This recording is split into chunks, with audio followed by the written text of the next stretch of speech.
name is Nurul Afiza.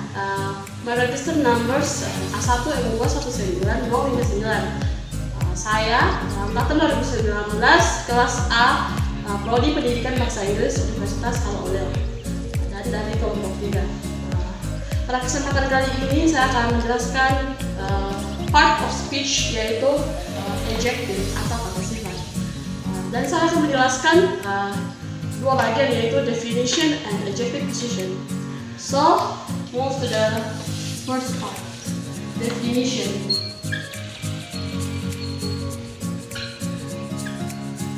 Jadi adjective yaitu adjective is a word or phrase that modify noun or pronoun. Jadi adjective itu memodify atau menjelaskan noun dalam suatu kalimat. Contohnya beautiful girl. Adjektifnya beautiful, nounnya girl. Jadi beautiful ini menjelaskan si girl. Kenapa si girl? Seorang wanita cantik. Dia menjelaskan wanita tersebut. Jadi sesuai dengan apa yang saya jelaskan, bahwa fungsi dari adjektif yaitu untuk modify noun. Yang kedua, adjective position. Adjective position terbagi atas 3 bagian, yaitu 1. Atributif. Yang kedua, positif. Dan yang ketiga, predikatif. Atributif, adjective position atributif. Adjective position atributif yaitu posisi adjektif berada pada atau di depan noun. Contohnya seperti beautiful girl. Posisi noun ada di belakang adjektif dalam suatu kalimat tersebut. Dan selanjutnya positif. Posisi adjektif berada di belakang noun. Namun perlu diperhatikan, dalam positif tidak semua noun dapat digunakan.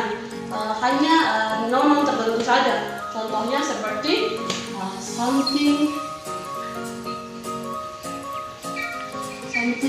wrong, someone special, pounds sterling. Ini menjelaskan bahwa posisi adjektif berada di belakang noun. Ketiga yaitu predikatif. Posisi adjektif berada di belakang noun, namun ditengahi oleh linking verb. Contohnya, the lady is pretty.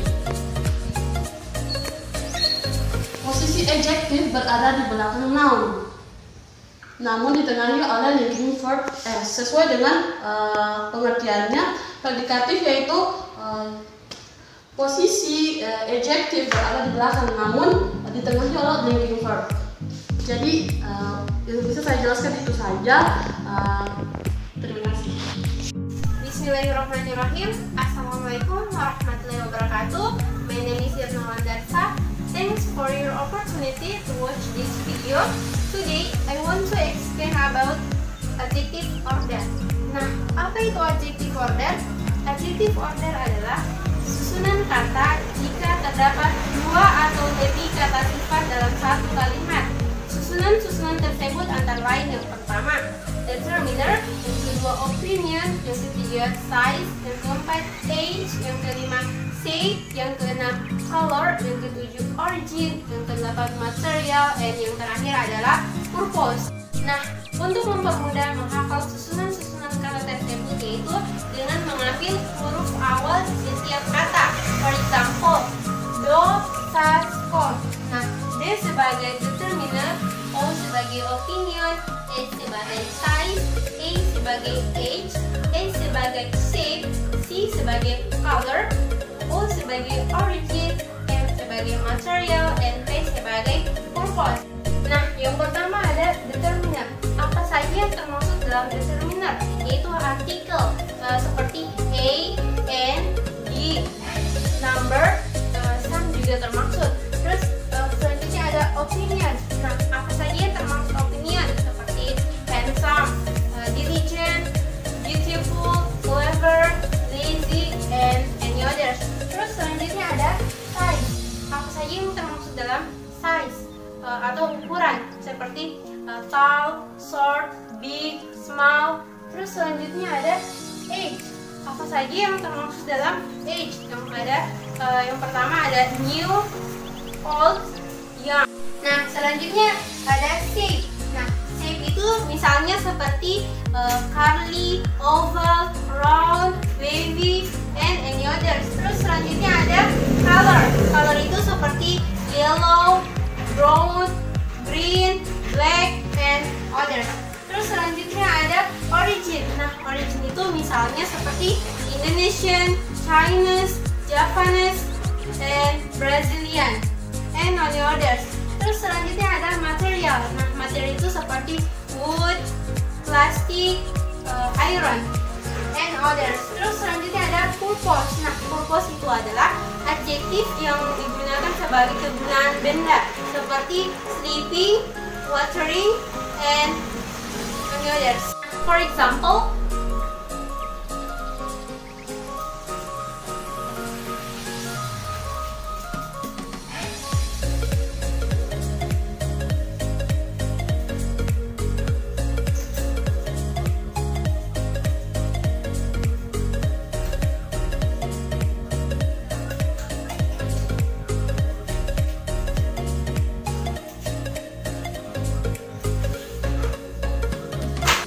she was wearing a beautiful long red dress. Nah, sebagai determiner, beautiful sebagai opinion, long sebagai size, red sebagai color, and dress sebagai material. Nah, dalam contoh kalimat ini terdapat 4 kata sifat, yaitu a, beautiful, long, and red, sehingga kita dapat menyusunnya sesuai dengan aturan adjective order, yaitu dosascom, seperti yang telah kita jelaskan sebelumnya, sehingga kita dapat membentuk kalimat sesuai dengan aturan adjective order. Next, I want to explain about adjective comparison degree. Adjective comparison degree adalah membandingkan suatu hal. Adjective comparison degree terbagi menjadi 3, yaitu ada positive degree, comparative degree, dan superlative degree. Positive degree yaitu digunakan untuk membandingkan dua hal yang sifatnya sama. Rumusnya adalah S plus adjective plus S. For example,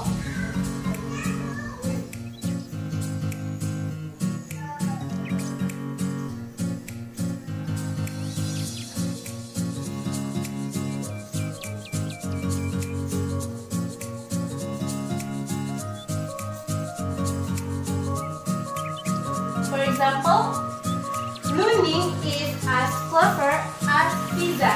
Nah, di sini membandingkan bahwa Nuning sama pintarnya dengan Pizza. Selanjutnya, comparative degree. Comparative degree digunakan untuk membandingkan dua hal yang sifatnya berbeda. Nah, ada 3 rumus yang digunakan untuk comparative degree, yaitu rumus pertama, adjective plus er plus than. Kedua, more plus adjective plus than. Yang ketiga, less plus adjective plus than. Nah, kapan penggunaan rumus pertama?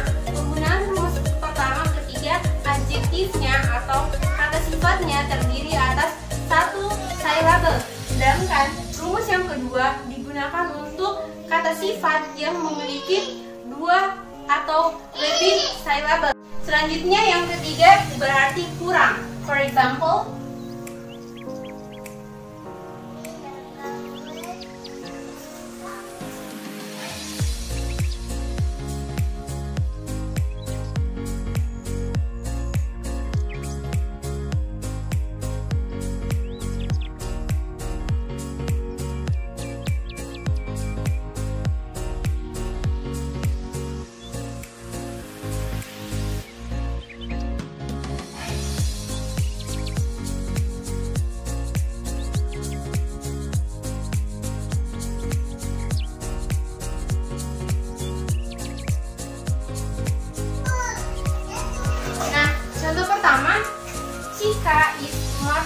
dan Bayu.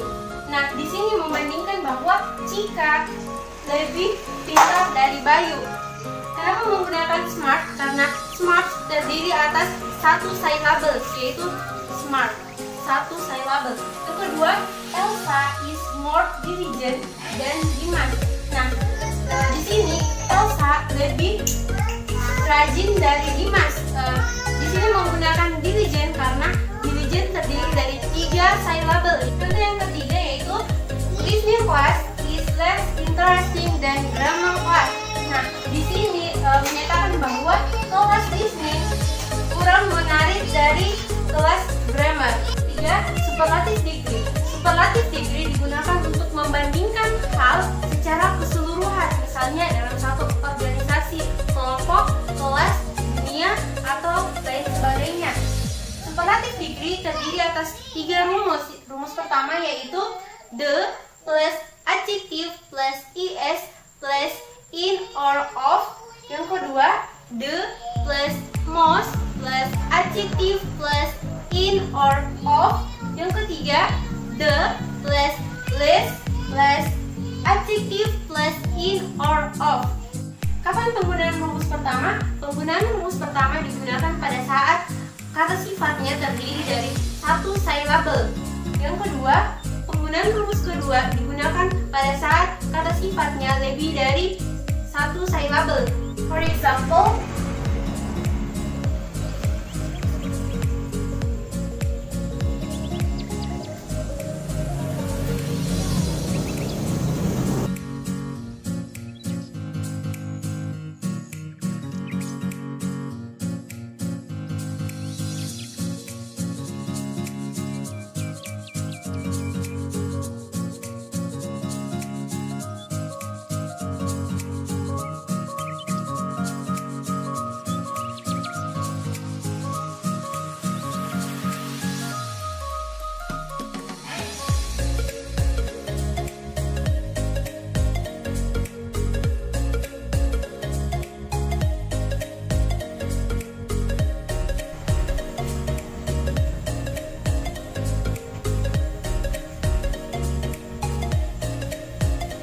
pertama, Semeru is the highest mountain in the East Java. Di sini digunakan high karena high terdiri dari satu syllable, sehingga menggunakan kata ist. Terus yang kedua, Raisa is the most beautiful in the class. Di sini menggunakan kata beautiful karena beautiful terdiri dari 3 syllable. Yang ketiga, Advan is the less popular of mobile phone, yang berarti bahwa Advan tidak populer atau tidak terkenal di antara semua mobile phone. Sekian yang dapat saya jelaskan, lebih dan kurangnya mohon dimaafkan. Semoga dapat menambah materi tentang adjective order dan adjective comparison degree. Terima kasih. Assalamualaikum warahmatullahi wabarakatuh. Kali ini saya akan menjelaskan tentang apa sih itu adjective of quality. Oke. Adjective of quality merupakan adjektif tentang kualitas noun seperti bentuk, ukuran, kondisi, warna, materi, dan fungsi. Adjective of quality mempunyai bagian pertama, atributif. Adjektif yang posisinya berada sebelum noun atau di antara artikel dan noun. Contohnya, an old man, orang tua. N-nya sebagai artikel, all-nya sebagai adjective quality. Kenapa all disebut adjective quality? Seperti yang kita bilang tadi, adjective of quality menjelaskan tentang kualitas seseorang. Seseorang atau suatu benda. All di sini yang menyatakan umur. Itu termasuk sebagai adjective of quality atau kualitas. Contoh kedua, they kept the red chill in the fridge. Mereka menyimpan cabai merah di kulkas. Oke, Red-nya di sini sebagai adjective quality karena dia menunjukkan tentang warna. Adjective quality tadi itu dia termasuk dengan ukuran, warna, bentuk, fungsi, dan lain-lain. Kenapa di sini disebut dia termasuk sebagai atributif? Kita tahu setnya di sini sebagai adjective quality dia letaknya sebelum noun. Nounnya yaitu sendiri itu yaitu fruit nounnya. Oke, kita lanjut.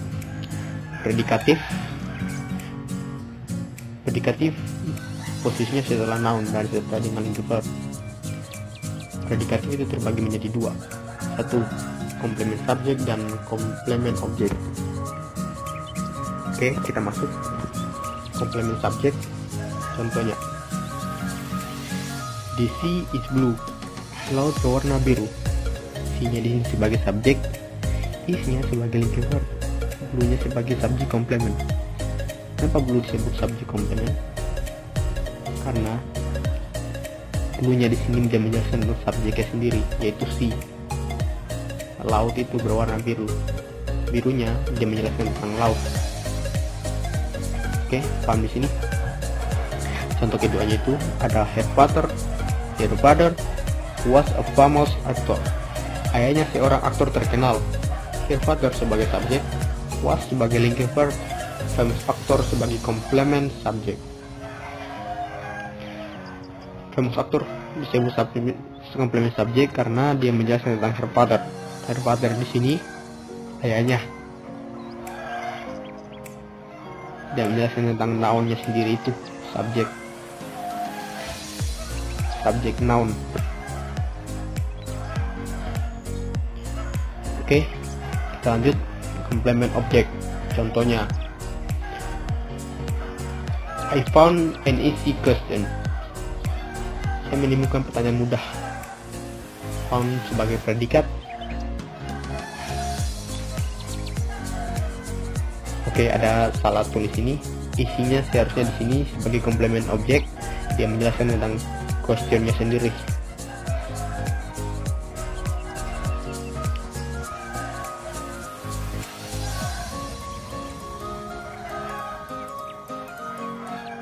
Nobody call him nice. Tak seorang pun menyebut dirinya menyenangkan. Him-nya sebagai direct object dan nice-nya di sini sebagai complement object. Kenapa nice-nya disebut complement object? Karena dia menjelaskan tentang him. Seperti yang pelajaran materi noun sebelumnya, direct object itu tuh dia selalu berada tepat sebelum complement object. Jadi nice disebut sebagai complement object karena letaknya setelah direct object juga. Dia menjelaskan tentang him. Oke, kita masuk di posisi adjektif. Pengertiannya itu merupakan adjektif yang menunjukkan kepemilikan terhadap noun seperti my, your, our, their, his, her, it. Untuk komplement subjeknya itu contohnya they are my friend, mereka adalah temanku. They-nya sebagai subjek, are-nya linking verb, my friend sebagai subjek komplement.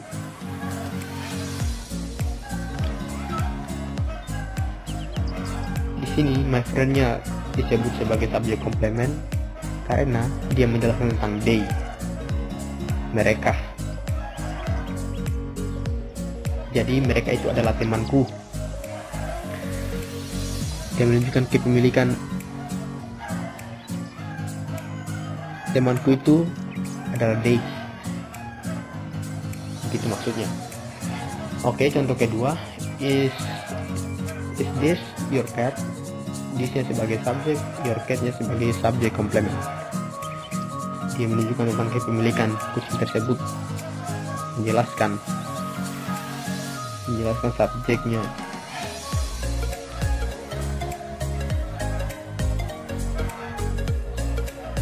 Oke, kita lanjut. Complement object. Contohnya, you can come to my house. Kamu bisa datang ke rumahku. You-nya sebagai subjek, can come-nya sebagai predikat, my house sebagai objek komplement. My house dapat disebut sebagai objek komplement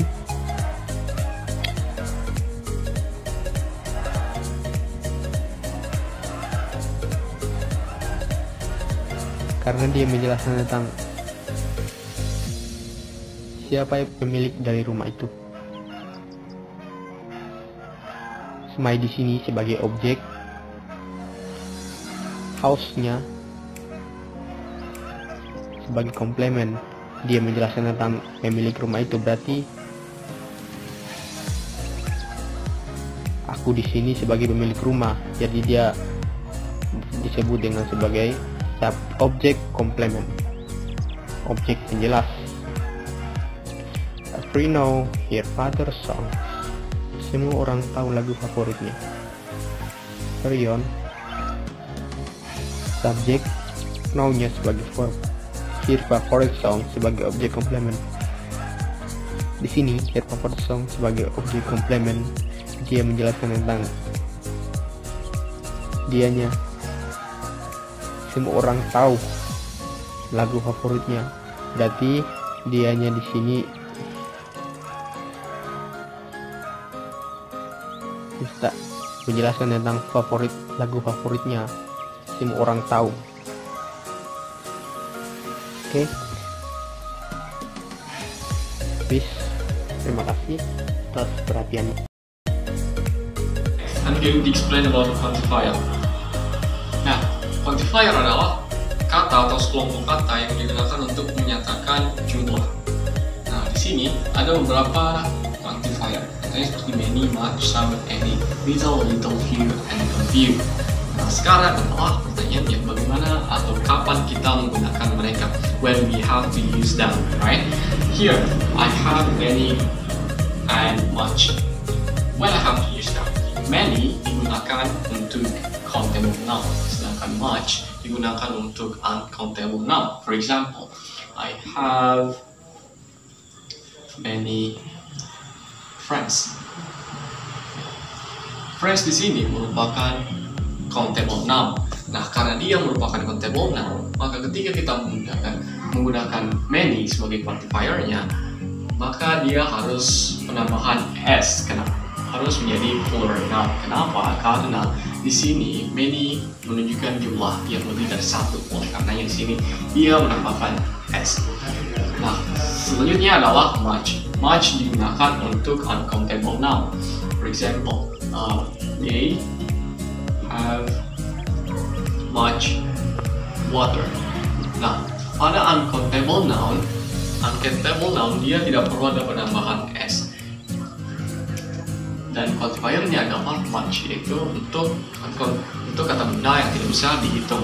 Contohnya adalah some and any, artinya sama, tapi penggunaannya berbeda. They are same, has same meaning, but they have different function. Like some digunakan untuk kalimat positif. Berarti misalnya Andi has some books.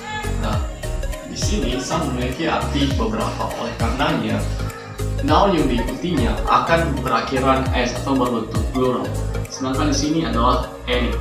Any digunakan untuk negative and interrogative sentence. For example, Tania and Danu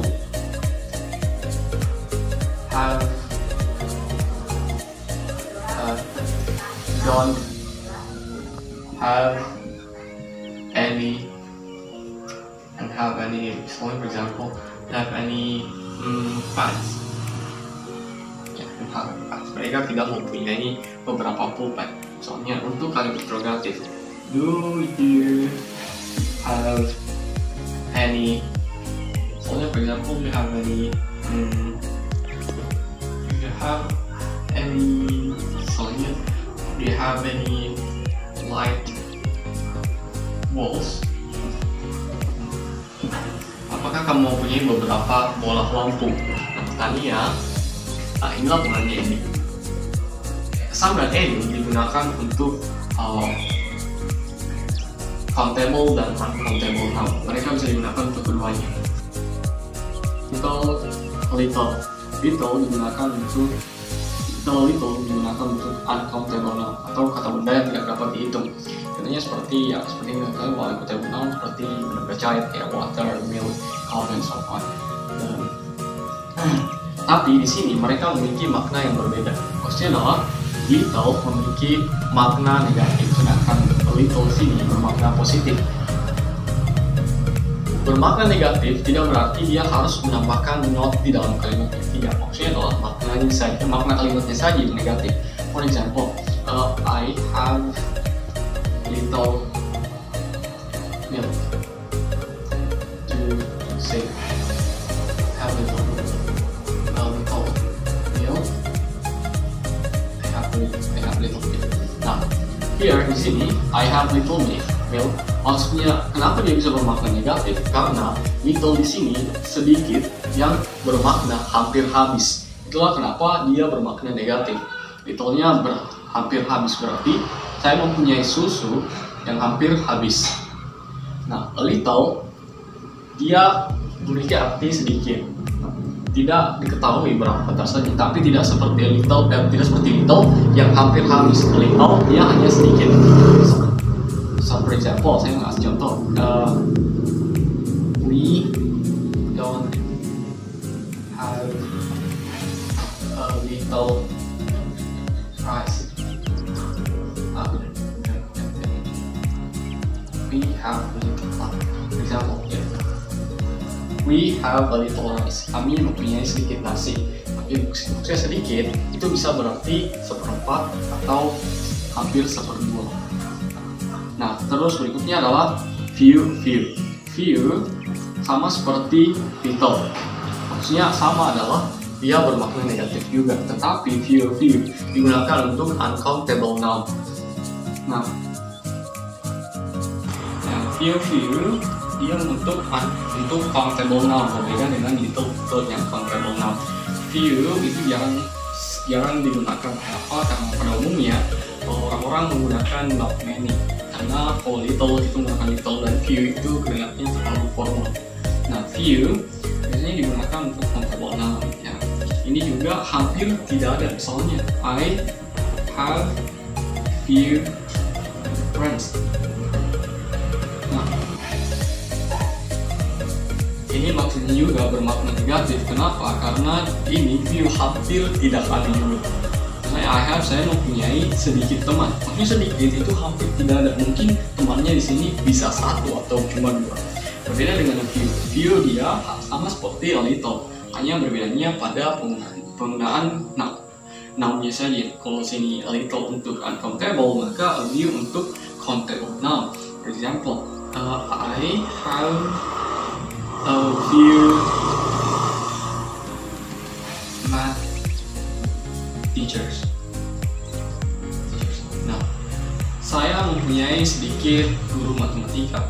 A few di sini menunjukkan bahwa guru matematikanya itu sedikit, tapi tidak seperti few yang hampir tidak ada. Few sini dia ada, tapi beberapa, tapi tidak banyak. Artinya sedikit. Yeah. I think that's all of my presentation. Thank you very much for giving your attention, and I'll say mantap puji. Assalamualaikum warahmatullahi wabarakatuh. Let me introduce myself. My name is Lasmi. In here, I will explain about adjective, especially about demonstrative adjective, proper adjective, and numeral adjective. Oke, sebelum kita membahas tentang 3 pola penting tersebut, sebelumnya kita harus tahu dulu apa itu adjektif. Adjektif dalam bahasa Indonesia disebut kata sifat. Kata sifat adalah kata yang menerangkan noun atau pronoun yang dapat berupa nama orang, nama tempat, nama binatang, dan nama benda. Sebagai yang pertama yaitu demonstrative adjective. Demonstrative adjective adalah determinan atau special adjective yang digunakan untuk menerangkan benda dalam hal jarak atau distance dan jumlah atau number. Oke, demonstratif adjektif terbagi menjadi dua. Yang pertama singular, yang kedua plural. Singular artinya benda, hanya terdiri dari satu benda. Demonstratif adjektifnya yaitu this and that. This digunakan untuk menerangkan benda dengan jarak yang dekat atau dapat kita sentuh. Sementara that digunakan untuk menerangkan benda dalam jarak yang jauh atau tidak dapat kita sentuh. Oke, selanjutnya ada plural. Plural artinya jamak atau bendanya terdiri lebih dari satu. Demonstratif adjektifnya terdiri dari dua. Yang pertama this dan yang kedua those. This ini digunakan untuk menerangkan benda dengan jarak yang dekat, sementara those digunakan untuk menerangkan benda dengan jarak yang jauh atau tidak dapat kita sentuh. Oke, untuk lebih jelasnya kita langsung saja ke contoh. Yang pertama, I found this paper in library. Saya menemukan kertas ini di library. Oke, dimana di sini demonstratif adjektifnya adalah this paper. Dan yang contoh yang kedua, the girl is my classmate. Dan yang ketiga, he used this product. Dan yang keempat, where did you buy those bicycles? Lanjut pada topik yang kedua, yaitu tentang proper adjective. Proper adjective adalah kata sifat yang menerangkan kata benda nama diri atau proper noun. Kata sifat ini biasanya diawali dengan huruf besar karena kata sifat yang dipakai adalah proper noun yang menunjukkan nama negara atau bahasa negara. Misalnya Indonesia menjadi Indonesian, Brazil menjadi Brazilian, Italy menjadi Italian. Langsung saja ke contohnya. Yang pertama, an Indonesian country, di mana yang menjadi proper adjektifnya adalah Indonesian. Di mana Indonesia menunjukkan nama suatu negara. Oke, untuk contoh yang berikutnya misalnya tentang bahasa, yaitu the English language, yang menjadi proper adjektifnya adalah English, di mana English ini menunjukkan nama bahasa negara. Oke, selanjutnya kita masuk ke topik yang ketiga, yaitu tentang numeral adjective. Numeral adjective terbagi menjadi dua, yaitu definite dan indefinite. Definite terbagi lagi menjadi cardinal dan ordinal. Cardinal artinya menyatakan jumlah seperti 1, 2, 3. Sementara ordinal menyatakan urutan atau tahapan. Misalnya first, second, third, fifth. Terus apa yang membedakan antara cardinal dan ordinal? Yang membedakannya adalah kalau cardinal murni menggunakan angka-angka, sementara ordinal untuk angka pertama ditambahkan ST, angka kedua ditambahkan ND, dan yang ketiga ditambahkan RD. Selain angka 1, 2, dan 3 seperti 4 dan seterusnya itu ditambahkan huruf TH.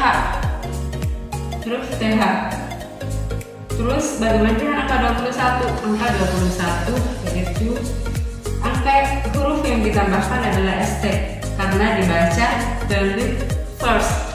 Oke, langsung saja ke contoh. Untuk contoh yang pertama, she has 3 apples. Dia mempunyai 3 apel. Gimana 3 di sini? Berarti menyatakan jumlah. Untuk contoh yang kedua, I give 2 flowers to my mother. Contoh yang ketiga, this is my first phone. Ini adalah handphone pertama saya. Di mana yang digunakan di sini adalah first. First ini menyatakan urutan.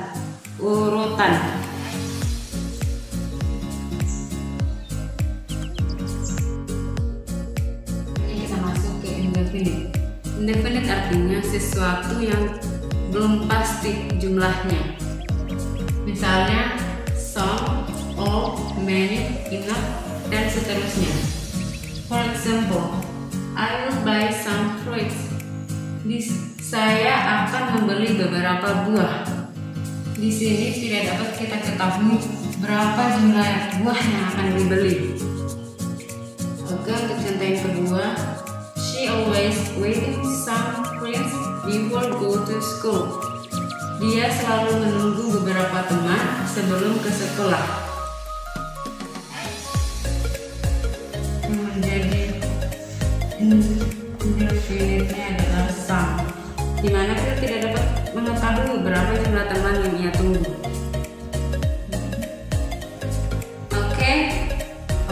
I think just enough. Semoga bermanfaat.